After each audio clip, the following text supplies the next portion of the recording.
Hello and welcome. This is Ken Heaston on air with the evening news. It's great to be with you tonight. Now, in the last couple of days, we've been going over some information about our blog posts and how to make our blog posts better. And especially last night, we featured Angela Kelly, and she did some good training on finding keywords and telling us why we need to find keywords for our blog posts. So if by chance you missed that broadcast, you can look in your emails. Every email has a replay link to my video blog, and you can go there and pick up the replays. So look at last night's uh, broadcast there, having to do with Angela Kelly's training on um, how to pick keywords that'll do you some good for your blog. And so what I want to do tonight is take you in here a little bit and actually just do some research so that we can see how we might use. I think tonight we'll use a product keyword, and we'll kind of look for a customer, and we'll prepare to make a blog post that is geared toward gaining a customer. So without further ado, let's just move right on into it, and I'll show you some of the things that you can use and how you might use them to find a customer for your products.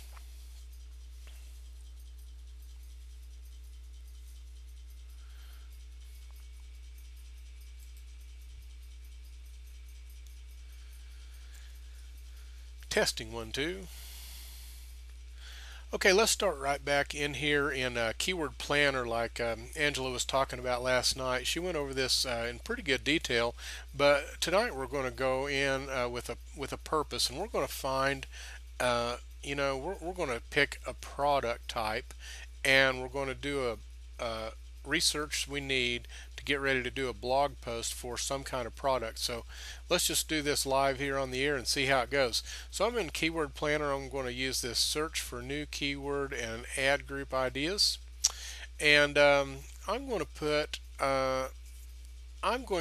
a keyword like healing salve.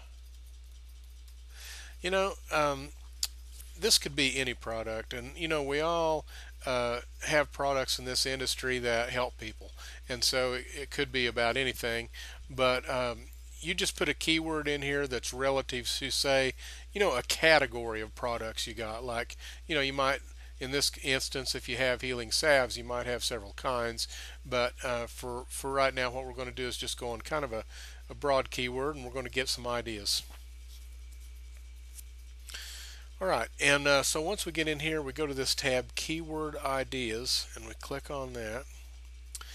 And now this is kind of interesting. A lot of times when you put your keyword in at first, you'll find that the result isn't that good by itself, but this isn't too bad. 720 searches a month for the term healing salve. All right, so here's what I'm going to do. I do it just a little bit different than Angela does it, but it's good to see different ways. So let's start in. I'm going to keep that one because I like it. So I'm just going to copy that, and I am going to start a notepad here just for that. Okay, I'm going to put healing salve, and I'm going to say 720 searches. Okay, so I kind of know what I'm talking about there. All right. Now the next thing I would do is this is a list of all the things that keywords that are searched for that have to do with healing salve. So what I'm going to do is click on average monthly searches column one time, and what it's going to do is it's going to bring up the highest searches first, so that way I don't have to sift through all the low searches. All right, now this is pretty good. Medicinal plants, I like that. So I'm going to take that keyword, that is 3600.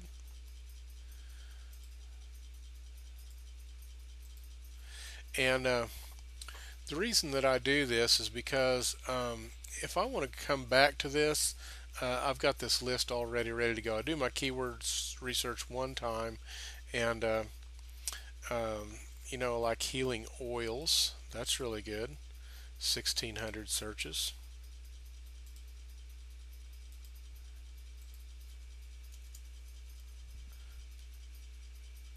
All right, And actually, what I would normally do if I were not on the air is I would go through here and pull 20 or 30 really good keywords if I could find them, that keywords that really have uh, good monthly searches. I don't like these ones that are, say, 320 is about as far down as I'm going to go.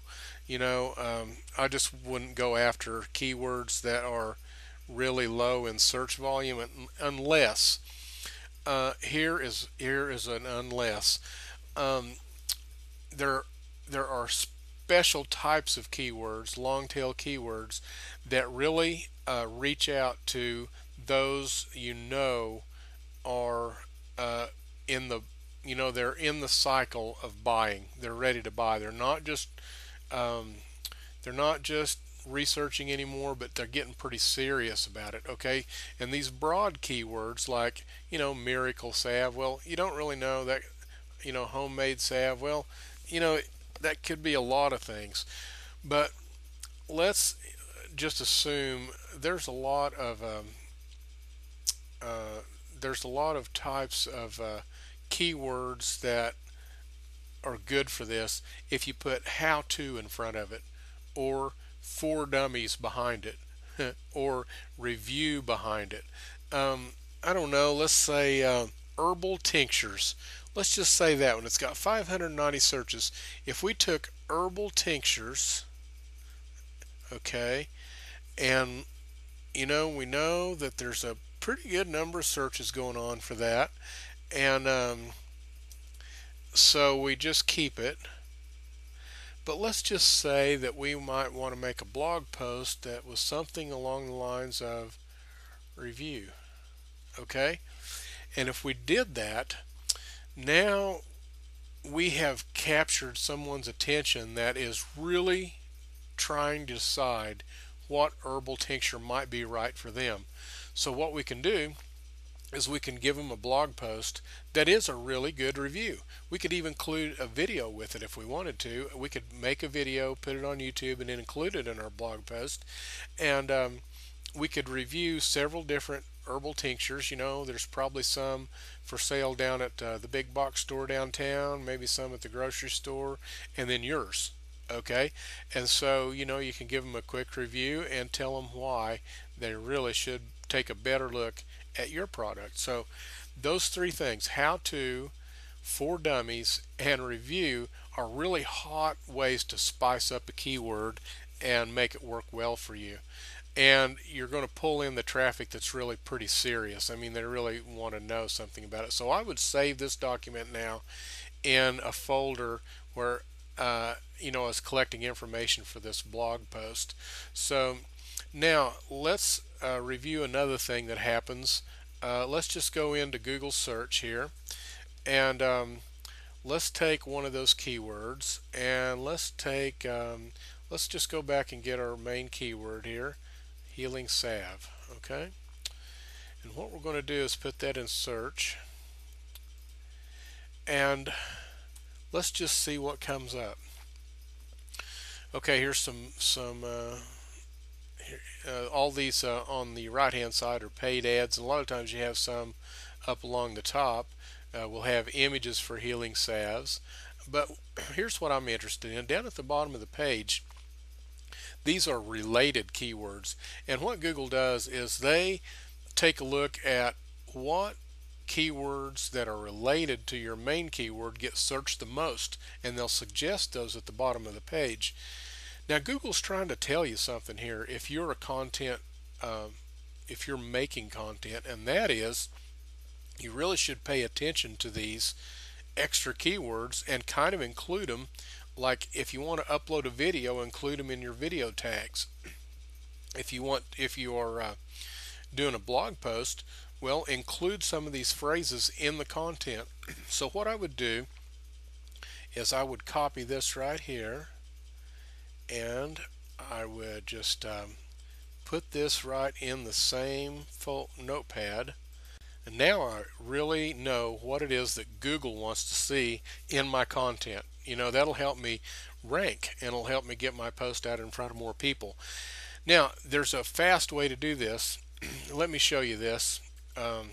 I hope no one's offended by this.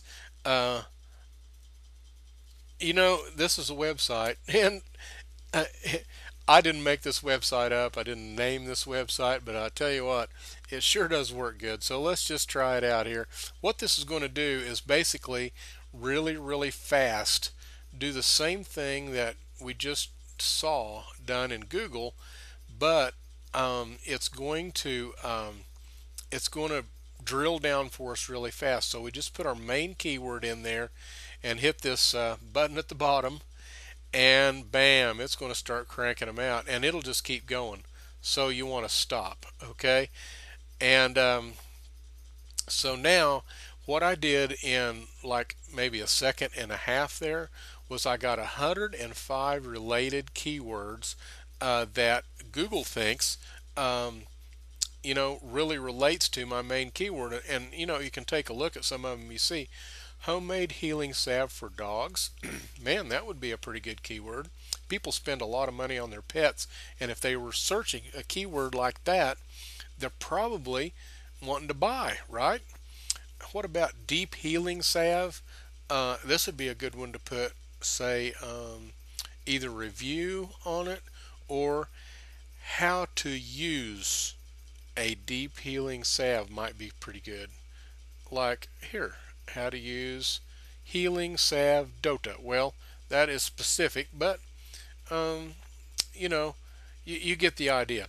So once you get those, you just simply download them, and so now you have this list of keywords, and what you can do is go through and sift through, and you have a real good access immediately of what keywords would really work well um, in in your blog article, in your tags for your videos, such as that.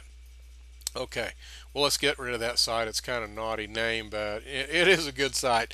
Okay, now the last thing I'd like to show you is the HubSpot's blog topic generator, and we've actually featured this before on the evening news, but you can't talk about this enough. It's so good, and what we're going to do is create a title for our blog. Okay, so uh, all you do is you go to this website. It's hubspot.com/blog topic generator. Okay, and it just asks you for 3 nouns. Okay, so let's take a look. What would they be? How about let's just take let's see what happens when we use 2 words in there. I'm really not sure. I have used 1 word in there several times. Let's just use medicinal. Okay. How about if we go healing, medicinal, and salve? All right. Give me blog topics. Now, is that easy? Is that cheating or what? It immediately spits out 5 really good blog topics for you. Why we love healing, and you should too. 10 things your competitors can teach you about medicinal, so you'd have to work on that one a little bit. Think you're cut out for doing salve? Take this quiz, okay? The ultimate cheat sheet on healing. 14 common misconceptions about medicinal, okay? So this gives you some really good ideas for catchy titles, and all you do is just copy these and you know go in and work them over a little bit and work them into a really good blog title immediately. Now what I find is once I know what my keywords are, I already have an idea kind of what I want my blog post to be, but once I have an idea what my keywords are, and then if I can create a really good title, it really helps me zero in, and I can go in and hammer out an article then pretty easy because I'm really focused on exactly what I want to accomplish. And so this is an installment about you know getting an idea for an article for a product that you want to sell, finding the keywords that'll help you out the most, and then generating a hot title for your blog. And once you get those things, you can hammer out an article that'll really work great. Well, this is Ken Heaston on air in the evening news. It's been really good to be with you tonight, and I hope these tools really help you out a lot. Have a good evening.